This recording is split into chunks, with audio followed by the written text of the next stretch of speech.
Health Canada, some employees from the Government of Canada come to my door asking me if I wanted to do this survey. So I asked them what entails in this survey, and so they want to do physical examinations, blood tests, they want to know your eating habits, your physical habits, yada yada yada, how many people you have in your family, and I assume if they want to know if you're vaccinated. But so I had that lady come to my door and ask me to do this. I declined her and I said I don't believe in what you guys are doing, and it's in the good faith of Canadians. And well, she said, are you sure? There's a $150 incentive, which I thought was very strange.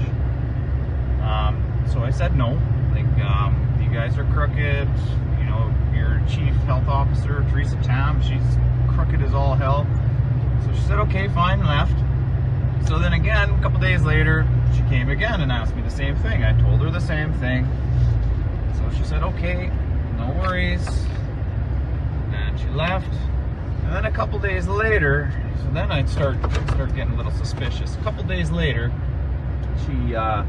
a different guy comes the third time, and he was actually waiting outside my house. I wasn't even home, so I got home from work, and all of a sudden I get out, and he jumps out. Yeah, can I interest you in doing a survey? And I said to him, you know, like, you've come 3 times now. This is insane. It's harassment.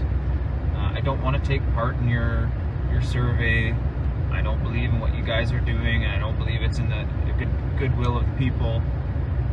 And well, he said, are you sure there's a $150 incentive? Again, I said, no, like, leave me alone, you guys. Canada is going around asking a 1 hour long survey to anybody who wants to participate. They are also offering either $100, $150, or $175 for the other 2 hour portion of the survey, which requires you to go down to the tractor trailer units and either have your blood, urine, or saliva samples taken, bone density measured, height, weight. Also, a dentist is on site to basically check out any teeth. Their reason for this is basically undiagnosed illnesses amongst Canadians, and to see if there are any toxins in your systems.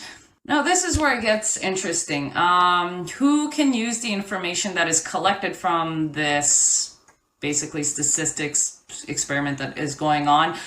So basically, Health Canada, Public Health Agency of Canada, the CIHI, the Provincial Ministry of Health, health planners across the country, physician, health researchers, and then journalists, decision makers, and policy makers, which is where it gets a little. Now, if you haven't heard of the standard personal information banks, these will be linked to something that they are trying to basically roll out in the form of digital IDs, but it will require your health.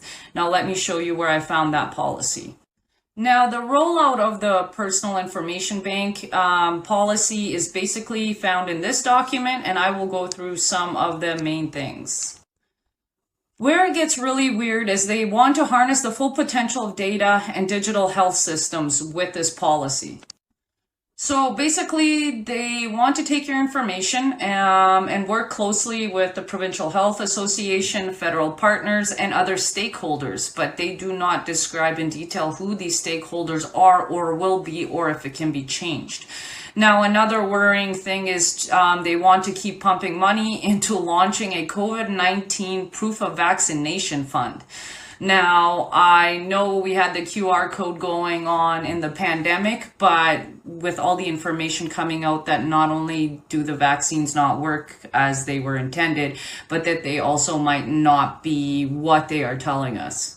Now, this is where it gets kind of scary when it comes to AI, is basically this department in this policy wants to invest in projects like Cognito.io, Nitro, Kelpie,